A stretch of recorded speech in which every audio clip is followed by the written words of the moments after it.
জুলাই একটা ষড়যন্ত্র।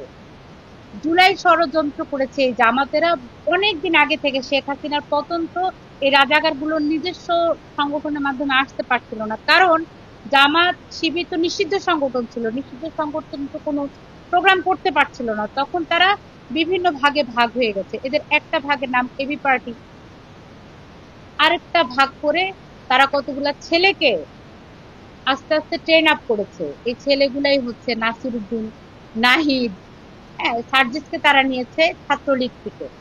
এই ছেলেগুলোকে ট্রেন আপ করে ইউনূস সাহেবের সাথে তারা যুক্তি করে তখন এই ছেলেগুলোকে তারা রাজপথে নামিয়েছে টাকার বিনিময়ে।